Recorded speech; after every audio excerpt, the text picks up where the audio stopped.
Welcome into the episode 11 of the Tipsy Tailgate. We have a very special one for you today. Introducing our guest, Luis Guerrero. He is a single-A baseball player drafted by the Houston Astros. We're extremely excited to have him on. Luis, if you want to give yourself a little intro. How you guys doing? Yeah, my name is Luis Guerrero, single-A player for the Houston Astros, originally from Larchmont, New York.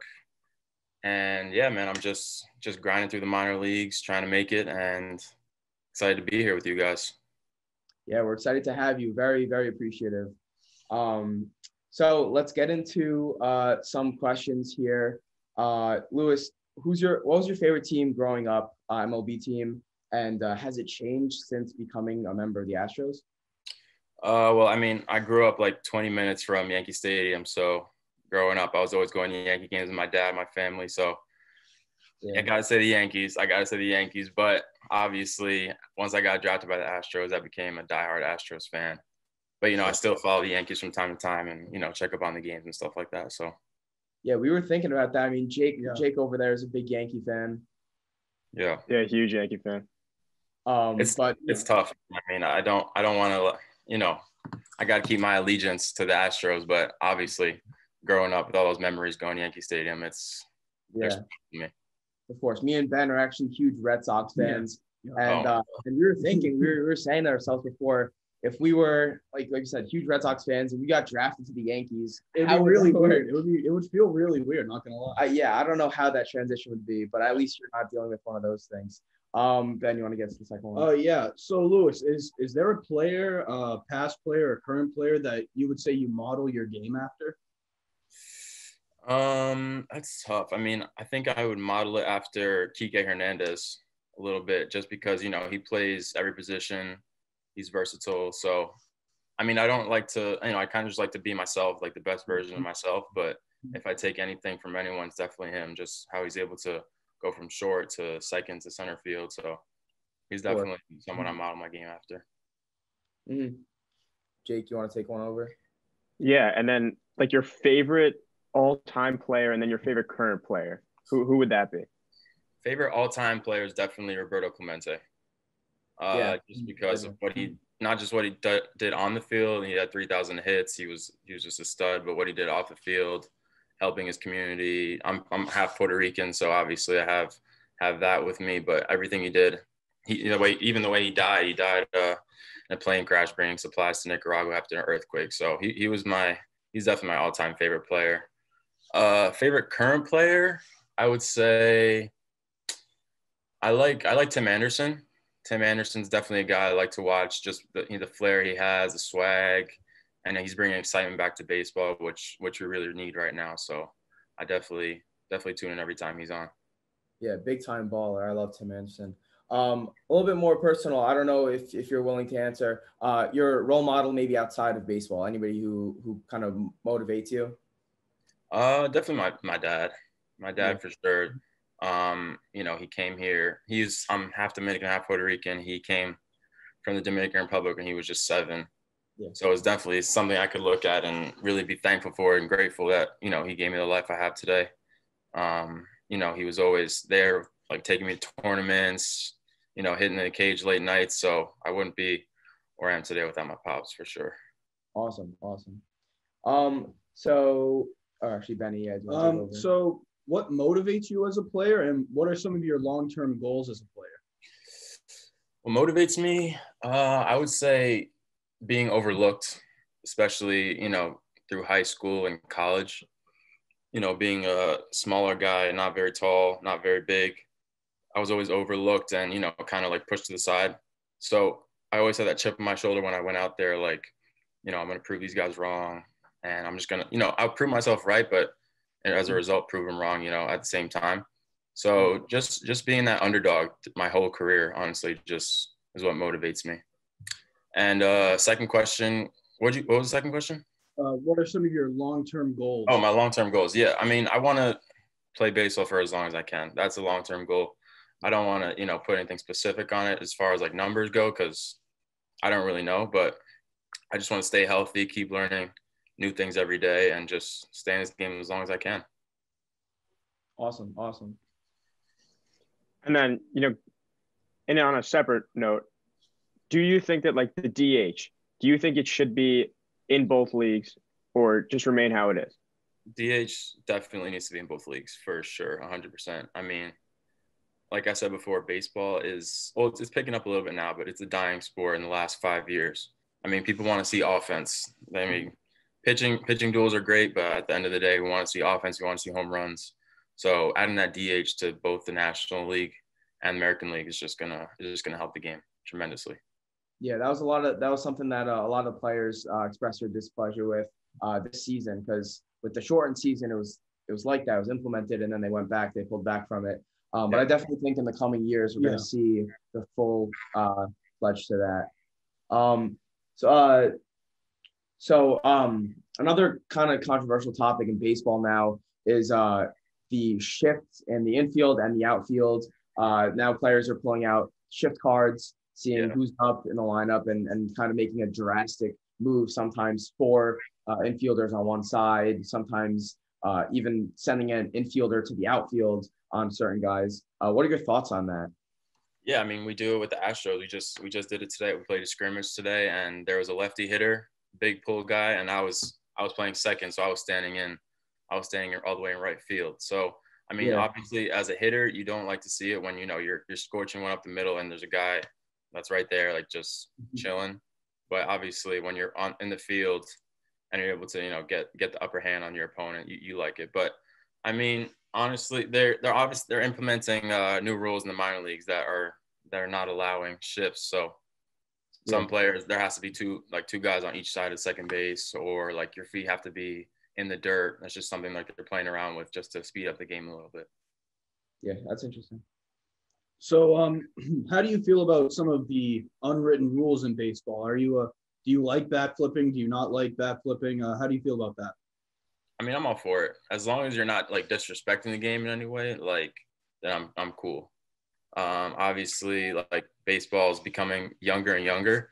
So the younger generation, like they want to see those bat flips. They want to see people, having fun out there.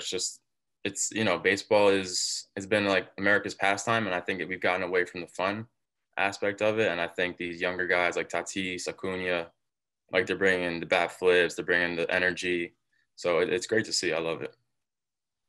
Yeah, I completely agree. I think that the guys like Tatis and Acuna are the guys that are going to bring the game to the next level. Yeah. Like you see those players like Pujols and the veterans that are going to start retiring from here on out. And it's kind of going to this new era of baseball where Tatis, Acuna, all those guys, they're going to be able to kind of pimp out their home runs, celebrate a little bit harder. And it's something for the pitchers to adjust to, because right now this unwritten rule in baseball is if you pimp a home run, your best player is getting hit with a pitch next time's up. So it's one of those things where baseball just has to adjust, but I definitely think it's starting to head towards that. And I agree with you. I think that it should. I think that baseball in a way is a little bit behind in terms of putting their marketing out and marketing young athletes, young superstars. But you see it now.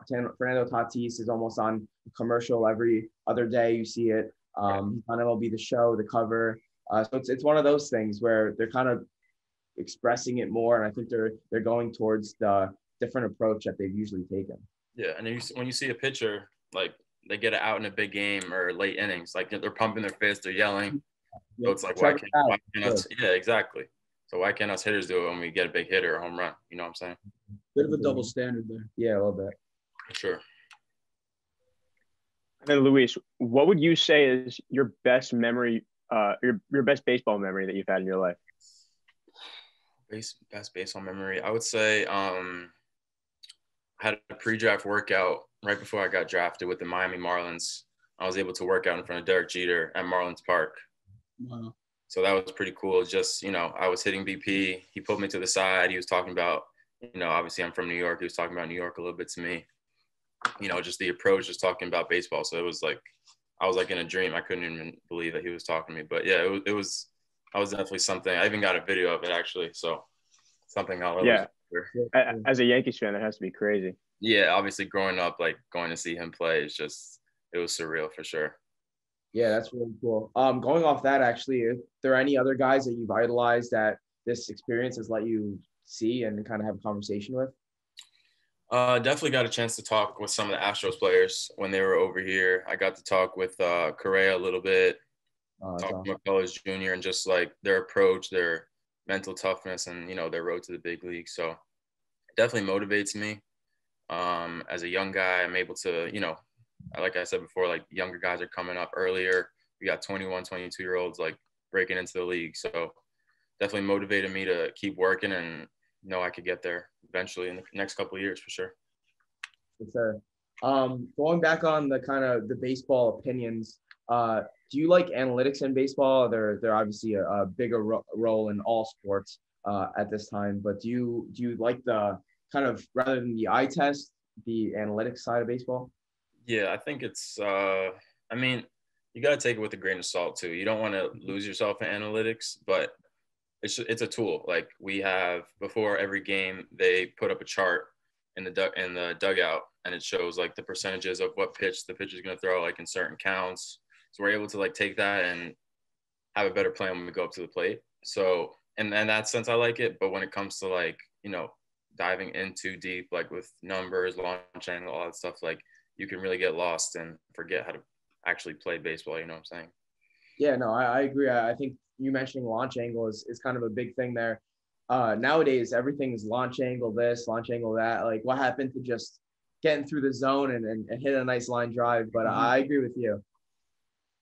So our final question here: what's your favorite MLB stadium and why? I really haven't been to many major league stadiums, honestly.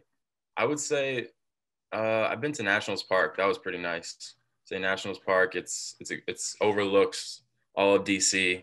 Yeah. So it's definitely a view. But I guess I got to go with Yankee Stadium too, though. Just being in New York, the energy, it's like no other, man. It's New York. It is what it is, Yep. And how many, going off that, I just have one more. How many professional stadiums have you played in throughout your baseball career? Major league stadiums? Yeah. Major league stadiums, I played in about 2, I think. I played in Yankee Stadium. I played in Citi Field. And I played at Fenway. Yeah. They're all showcases. So I played at those 3. Hopefully, it'll be more when I get up there. Yeah, well, Lewis, we're really pulling for you here.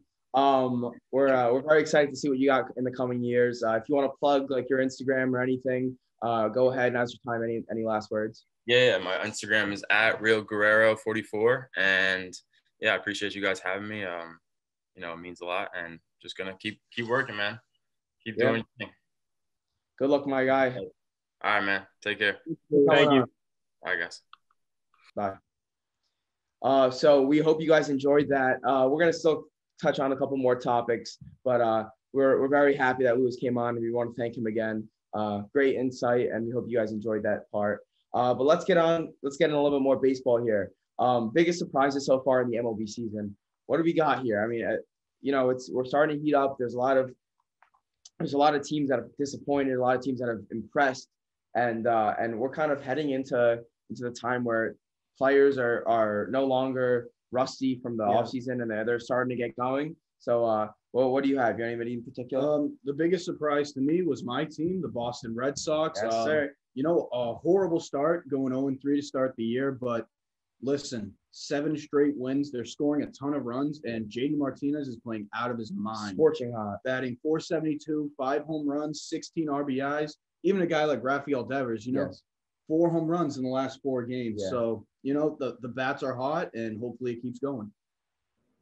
Yeah, and if I'm going to go ahead and kind of put a team out there, I'd say the Mets are a pretty big disappointment so far. You can look at it 2 ways. It's rusty hitting. I think Conforto and McNeil have struggled a lot. Lindor, I think, only has 3 hits at this time. Kind of rough start for the team, but I think their hitters are capable enough and talented enough to rebound, and I don't think it's one of those things that people need to worry about, and especially not to worry about because DeGrom is playing lights out. I think he has 3 hits himself this year, and 2 games he's 0-2, but those are games that he's only 0-2 for because they haven't given him the run support he needs. So I think the Mets are a little disappointing as of right now. It'd be remiss not to mention that, but in terms of overall and whether to be worried or not, I don't think it's anything to worry about this early in the year. Yeah, and I mean, I'm going to go both. My biggest disappointment and biggest surprise are both coming from the Yankees. When you look at the Yankees lineup, you expect them to put runs on the board, and they're just not doing that as well as I thought they would. So that's, coming from a Yankee fan, a big disappointment out of me. And then the biggest surprise was the Yankees bullpen this year. I'm reading a stat right now. It says the Yankees bullpen has pitched 44.2 innings this year. They've allowed 8 earned runs, 24 hits. They've had 59 strikeouts. They've only walked 9 people. And everybody in their bullpen has a combined ERA of 1.61. Only two of their 10 relief pitchers have allowed a run this year. So, I mean, that's a huge surprise. And I think if the Yankees can get, bats on the ball, they're going to be very, very good. Wow. Yeah. Definitely more baseball to come as we get further into the year. Now a little bit of NBA. Sad news, Jamal Murray of my Nuggets tears his ACL last night. I think it happened with 50 seconds, I believe, left in the game against the Lakers. Just kind of a weird play. Just terrible to see. He's been dealing with a knee injury for I think the past week, and he was in the game and just took a bad fall. He's going to be out for the rest of the season. If I'm looking at it as a Nuggets fan, very, very disappointing. I think this is one of the worst things that have probably happened to the Nuggets in the past, I don't know, maybe 10 years, just off of the fact that this year is so promising. Yeah. You have Jokic, who's a legit MVP candidate. I think he's number one right now. Yeah, like I said in earlier in the year on the one of the podcasts, I said I think Jokic, who's sitting at 3 or 4 at that time, I was like, I think he's going to get hot, and I think the Nuggets are going to get hot, and they're going to go and jump into first place, and we kind of see it, and Jokic is there. So in terms of my outlook for the rest of the season, I don't think it's a throwaway year at all, by any means. But I think that it puts a lot more on Jokic. He's going to have to go from 25 points a game. He's going to have to elevate it a little bit more to 30, which might mean he has to cut down a little bit of his assists and play kind of a different ball game than he usually plays. But I think one thing that could come from it, MPJ might be able to take another step up. He's one of those guys that has proven a lot so far, but he hasn't really been able to take that second scoring option role yet, and now he's going to be able to do so. And I think this might help with him in the long run. You go. You can go ahead, Jake. All right. So another thing that I looked at with this, they just traded away Gary Harris too. So obviously, if Jamal Murray got hurt before they traded him away, I think it would have panned out differently, and I don't think this whole Aaron Gordon trade would have happened. But I think the loss of Gary Harris is really going to hurt the Nuggets.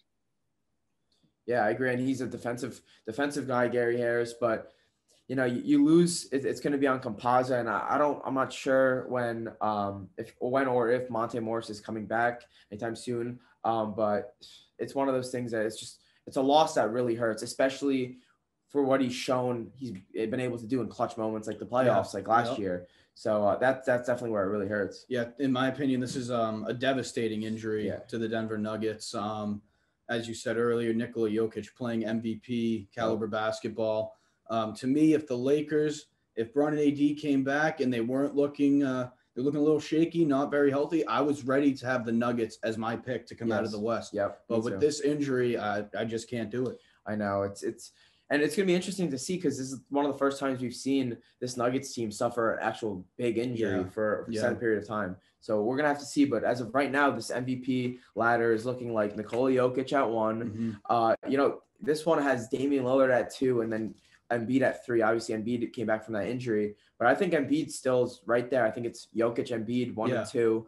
And if you're looking maybe to obviously Dame, he's a beast. And this is a team that gets going. Once they get going, they rely on Dame, and he'll be dropping 30 a game. So it's an offense that's definitely good, and all 3 of them are actually primed. I think James Harden in this one is sitting at 5. He was previously, I think, at 3 or 2, and then obviously he got hurt with that, I think, a groin injury. Yeah. So to me, I think that Nikola Jokic will be the MVP this year, and if anything, this Jamal Murray injury that was devastating to the Nuggets, I think actually enhances Jokic's MVP case because, he loses his other superstar, his definitive second player. But, if Embiid hadn't missed 18 games, I think he would be my pick, but he did miss the 18 games. Yeah, no, I agree. I think it's one of those situations there. Also, I wanted to touch on a little bit the Nets.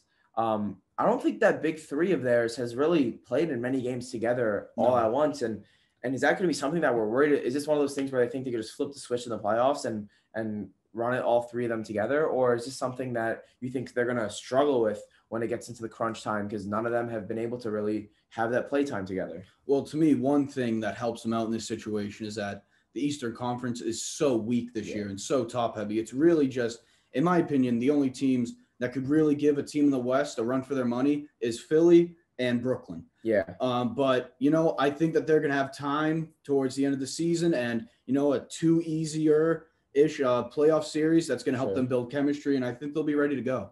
Sure. Yeah. Right, and I could see their first playoff series maybe going to 6 games just to give them a little test. Even their second series, I think that's definitely going to 6 games. But once they have 10 to 12 games on their belt, they've all been MVP caliber players at one point in their career. So I think it's hard to just take away chemistry and take away natural basketball ability, away from those guys. I agree with that. A little bit more sort of sad news. Julian Edelman retires from the NFL. We have all, I think, heard that it's going to be a permanent retirement because of it's injury induced. But there are discussions that people think that he'll go to the Bucks within a year or next year. Who knows? I don't think it'll happen. I think Edelman has he's worn out his knee enough. But there's a lot of discussions.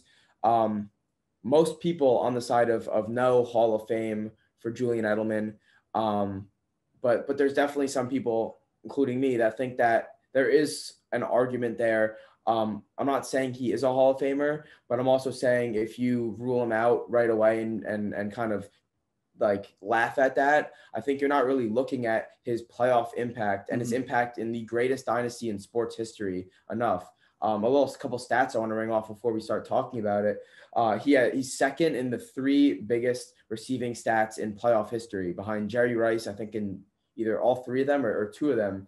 And anything behind Jerry Rice is very impressive. He's a 3-time Super Bowl champion, a 1-time Super Bowl MVP. And he also has 3 of maybe the clutchest plays in this era of in the playoffs. He has the Seahawks game-winning touchdown catch in that Super Bowl. He has the Falcons, of course, we all know, the bobble catch, which is one of the most spectacular catches and really one of the only reasons why they were able to pull off that victory. And then that touchdown pass against the Ravens. Was that the divisional round against the Ravens? The divisional round. So you look at his stats, obviously no Pro Bowls, no All Pros. That hurts him a lot. But he's never really been – he's a slot receiver. He's never really been that huge number guy, especially touchdowns. Slot receivers don't really catch many touchdowns. But he's always been in key moments. He's always been the biggest guy to shine for Brady. I'd say even more so than Gronk over the years. So if you guys want to get into this discussion. I love Julian Edelman. I think Julian Edelman is one of the hardest workers I've ever witnessed on a football field. However, he is not a Hall of Famer. He is a New England Patriot Hall of Famer. But to me, you can't have 0 Pro Bowls, 0 All-Pro selections, and make it to the Hall of Fame. A guy like Hines Ward, who has accolades all over, he's not in the Hall of Fame. Yeah. Well, yet. I think he will be eventually, but he isn't yet. So to me, Julian Edelman, great football player, just not a Hall of Famer. Yeah, I mean, I would have to agree with Ben. I think, he's probably he might be the best playoff receiver ever, just because of his resume there.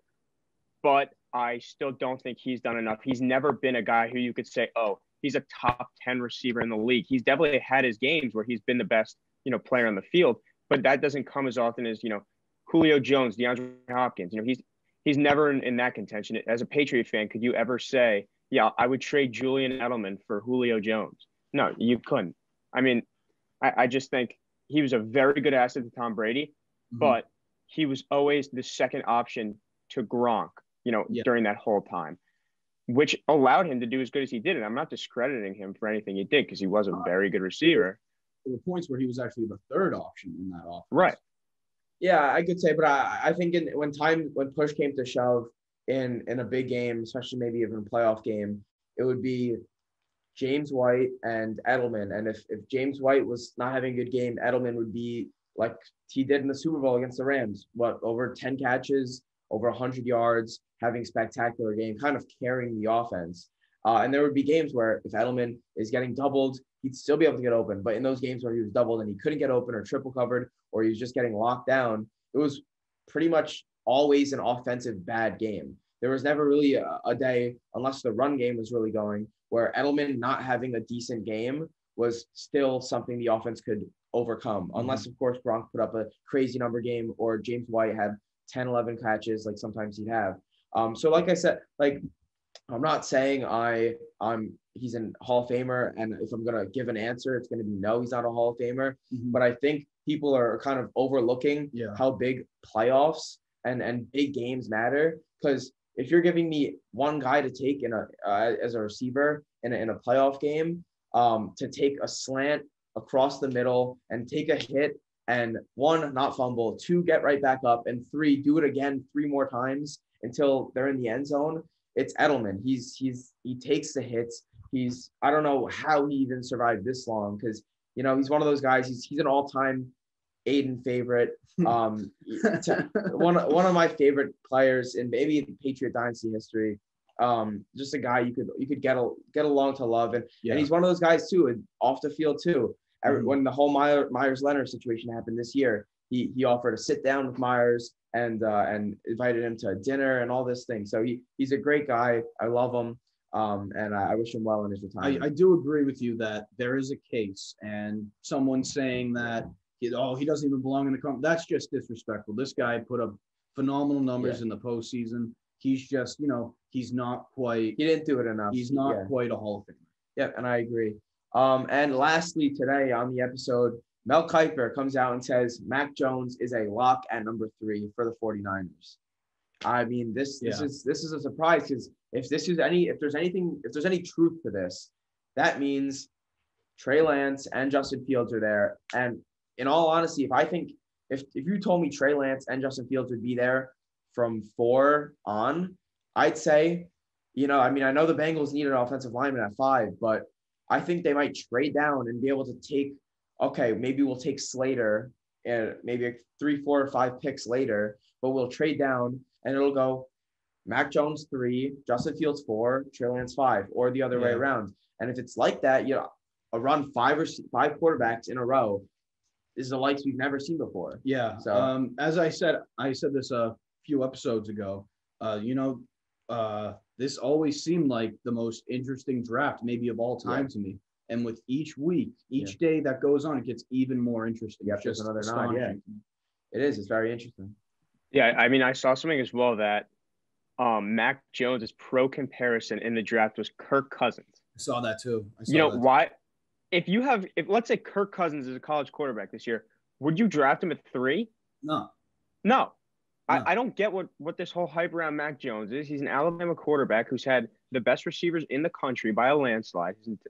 For the 1 year he's even played, and I don't see how he's just going to transfer to the NFL like that. You look at the 49ers receiving core. I would almost take those Alabama wide receivers over those NFL guys. I mean, there's a case to be made there. There really is. Right. So, obviously your defense is going to be able to bail you out of games sometimes. Yeah. But because I think Justin Fields' ceiling is way higher than what Jimmy G's is right now. Yeah. I don't see Mac Jones' ceiling is very much higher than Jimmy G's. I see it as very comparable, if not a little worse.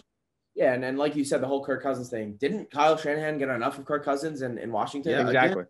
I alluded to this in another episode. I think Kyle Shanahan's forming a bit of a history here of thinking he's the smartest guy in the room. And a little bit of the McVay syndrome where you just want to outsmart everyone time and time again. And, and I think when it comes to the Super Bowl, maybe to get to the Super Bowl, you could do that. I think in the Super Bowl, it's been proven you need the veteran quarterback that can make big plays in big moments, like Brady and Manning. To me, Jimmy G is that kind of guy. He's been in those big moments. He's produced. Right. He's been or even developing a guy over time. But if you're looking for a Kirk Cousins type, or you're trying to overwhelm yourself with offensive guru ability. I think he's playing himself and he's overthinking the whole situation. I agree. And I think Jimmy G, if he has a good season, he's got weapons around him. I think he's a guy that can throw 30 touchdowns, an average amount. He's not going to do anything with his legs, but he's been in those big time games. He's played in a Super Bowl before. I mean, he's only making $28 million a year compared to top quarterbacks. That's nothing, So it's now a very affordable contract for sure. Right. And I don't really see this whole Jimmy G thing as a bust. What has he had? 2 seasons, really, like full games in San Francisco. Super Bowl in one of them. Nearly won. I think right. Honestly, I think it's you'd be quicker to the bust argument on him based off of his injury history. It's not based on his play. Yeah, it's based on his injuries, his inability to stay healthy, which they really should have expected because he only had to start 4 games in New England. He couldn't even do that. So that's really more on San Fran than Jimmy G. I agree with that. But yeah, this draft is going to be very interesting. We're going to continue to monitor it. But that's pretty much it for episode 11, the Tipsy Tailgate. We hope you guys enjoyed it. A little bit of a guest thing. And we'll be looking forward to maybe bringing on other people in the future. Again, thanks to Luis. Yes. Thank you. Really appreciate it. If you guys like the video, drop a like, subscribe, follow us on Instagram or Twitter. And we're really happy to bring you guys this. And we'll be back for another episode next Tuesday. Bye.